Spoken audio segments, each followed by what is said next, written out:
শুরু করছি এক পূর্ণিমার রাতে। লিখনিতে মরিয়াম আক্তার জুথি। পর্ব সংখ্যা ৩।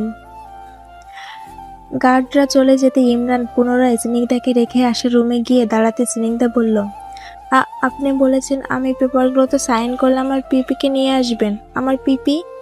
হুশ হানিচাঁদ, কোনো কথা নয়, কাছে আসো। আপনি কথা রাখছেন না। আগে তো তুমি আমার ইচ্ছে পূরণ করো, তারপর না হয় আজীবন তোমার কথা রাখা যাবে। বলে ইমরান কাছে এগিয়ে ওর ঘাড়ে চুমু দিতে স্নিগ্ধা ওকে ধাক্কা দিয়ে সরিয়ে দৌড়ে রুম থেকে বেরিয়ে হল রুমে আসতে ততক্ষণে ইমরান ওকে ধরে ফেলল, সোফার উপর ধাক্কা মেরে ফেলে শার্টের বোতাম খুলতে খুলতে ওর দিকে এগিয়ে যেতে স্নিগ্ধা আবারও হিচকি দিয়ে কাঁদতে কাঁদতে বলল, দয়া করে আমার সর্বনাশ করবেন না, মরে যাব আমি। তবে ইমরান স্নিগ্ধার কোনো আকুতি মিনতি শুনল না। নিজের মতো করে স্নিগ্ধাকে একটু একটু করে নিজের সাথে পুরোপুরি মিশিয়ে নিল। স্নিগ্ধা ছোট হওয়ার ইমরানের শক্তির সাথে না পেরে শেষমেশ বাধ্য হয়ে ইমরানের কাজে। এক সময় ইমরান ক্লান্ত হয়ে স্নিগ্ধার থেকে সরে এলো, সোফায় হেলান দিয়ে জড়িয়ে প্যান্ট শার্ট পরে নিল। অতঃপর স্নিগ্ধার দিকে তাকিয়ে হল রুমের পাশের গেস্ট রুমে বিছানার চাদরটা এনে স্নিগ্ধার শরীরে দিতে স্নিগ্ধা সেটা শরীরের সাথে মুড়িয়ে কোনো রকম সোফা থেকে উঠে দাঁড়াতে দুপায়ে ব্যথায় ঠাস করে সোফার পাশে বসে পড়তে ইমরান ওকে গিয়ে ধরতে স্নিগ্ধা ভয়ে মুখ লুকিয়ে বলল, আমাকে ছাড়ুন, আমাকে কি ছাড়ুন।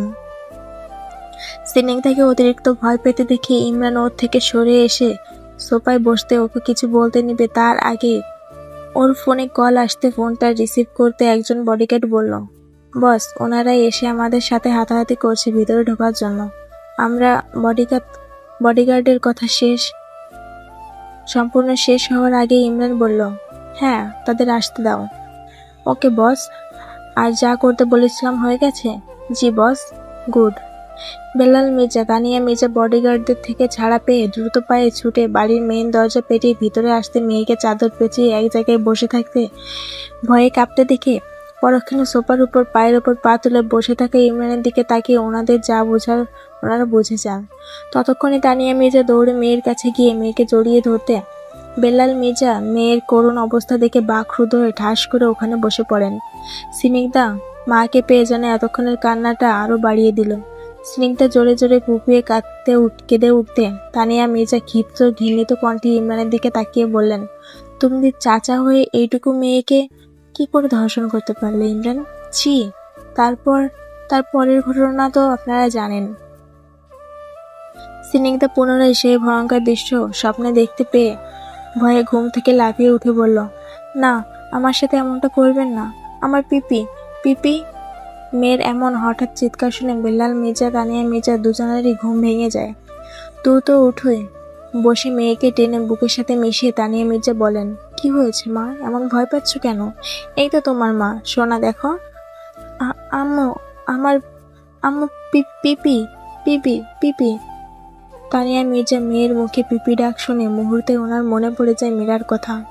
ততক্ষণে স্বামীর দিকে ঘুরে আতঙ্কিত হয়ে বললেন, মীরা কোথায়? আম্মু, পিপিকে ইমরান চাচু নিয়ে গেছে। বেলাল মির্জার মাথায় যেন বাজ পড়ল মেয়ের মুখে বোনের কথা শুনে। তখন মেয়েরা এমন করুণ অবস্থা দেখে মীরার কথা কিছু সময়ের জন্য যেন মাথা থেকে বেরিয়ে গিয়েছিল। কিন্তু এখন বোনের খবর পেয়ে বেলাল মির্জা তেতে উঠে বললেন, হারামির বাচ্চার এত বড় সাহস, ওকে আমি। আব্বু, পিপি। মেয়েকে এতটা ভয় পেতে দেখে বেলাল মির্জা ওকে শান্ত করার জন্য বুকের সাথে জড়িয়ে মাথায় হাত চাপড়ে বললেন, এই তো আমার মামুনি, তোমার পিপিকে নিয়ে আসবো, একটুও ভয় পেও না।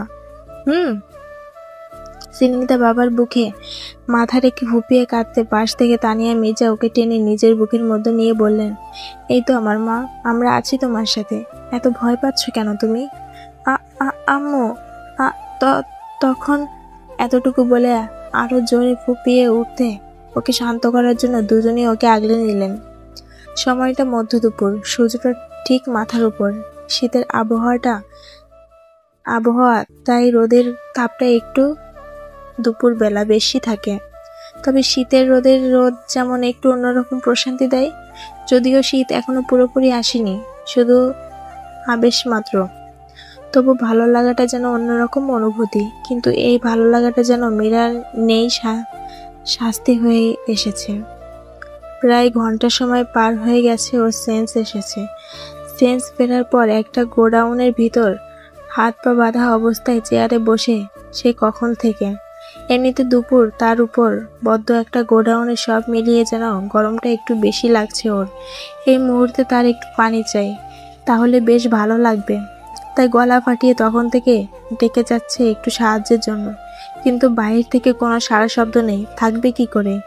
ইমরানের আদেশ অনুযায়ী গার্ডরা মীরাকে গোডাউনে নিয়ে আসলেও পর মুহূর্তে অন্য কারো আদেশে ওকে চেয়ারের সাথে বেঁধে রাখে। নিজেরা গোডাউনের বাইরে চলে যায়। যার দারুণ মীরা গলা ফাটানোর আর্তনাদ কারো কানে আসছে না। মারি বোঝার চেষ্টা করলো এখন রাত না দিন। মীরা বোঝার চেষ্টা করলো এখন রাত না দিন, কিন্তু গোডাউনের মধ্যে হালকা আলো থাকায় দিন না রাত এর তফাৎ বুঝতে পারলো না। মীরা চারপাশটা দেখে আরো কয়েকবার জোরে জোরে চিৎকার চেঁচামেচি করে সাহায্য চাইলো, কিন্তু বারবার সাহায্য চেয়েও কাউকে পেল না। গলা শুকিয়ে মাথাটা চেয়ারের সাথে এলিয়ে দিয়ে দরজা খুলে রুমের ভিতর কাউকে প্রবেশ করতে শুনে মীরা মাথা তুলে সেদিকে তাকাতে দেখে কিছু বডিগার্ড, যেগুলো গতকাল বাড়ি থেকে তুলে নিয়ে এসেছিল। মীরা বডিগার্ডগুলোকে দেখে চোয়াল শক্ত করে বলল, আমার হাত পাগুলো খুলে দিন, আর আমাকে এখান থেকে যেতে বাকি কথাটুকু আর মীরা বলা হলো না। তার আগেই বডিগার্ডগুলোর পিছন থেকে কে একজন উক্ত কিছু কথা বলতে বলতে ভিতরে আসতে মীরা লোকটার কথা শুনে সেদিকে তাকালো। মির্জা বংশের রক্তে মিশে আছে তেরামি হিংস্রতা, কিন্তু তুমি সেই বংশের মেয়ে হয়ে আমাকে বুঝলে না মীরা। জুবায়ের ভাই, তুমি কেন আশা করনি আমাকে এভাবে তুলে আনার মানে কি? সেটা তো আমার থেকে তোমার জানার কথা বেশি। বাড়াবাড়ি করছেন না আপনারা? বাধ্য করেছো তো তোমরা। দেখুন, আমি আপনার সাথে কথা বাড়াতে চাই না, আমাকে যেতে দিন। যেতে? এ জীবন থাকতে আর নয়। আমি কিন্তু চিৎকার করব। তো তোমাকে নিষিদ্ধ করা হয়নি। তোমার যত মন চায় তুমি চিৎকার করো। তবে কি জানো, এই বদ্ধ গোডাউনের মধ্যে তোমাকে কেউ বাঁচাতে আসবে না। জুবায়ের ভাই, স্নিগ্ধা মেয়েটার বাসায় একা আছে। ও একদম একলা থাকতে পারে না, অন্ধকার ভীষণ ভয় পায়। ও নিশ্চয়ই আমাকে দেখতে না পেয়ে ঘাবড়ে যাবে, ভয় পাবে। প্লিজ, ওর জন্য আমাকে যেতে দিন। তোমাকে স্নিগ্ধার কথা চিন্তা করতে হবে না, ওর জন্য আমার ভাই ইমরান আছে। তোমার থেকেও ওকে ফুল সার্ভিস দিবে। মানে? চোখ দুটো বড় বড় করে জুবায়ের মীরার কথায় ঠোঁট উল্টে বাঁকা হেসে বলল, you will find out in time.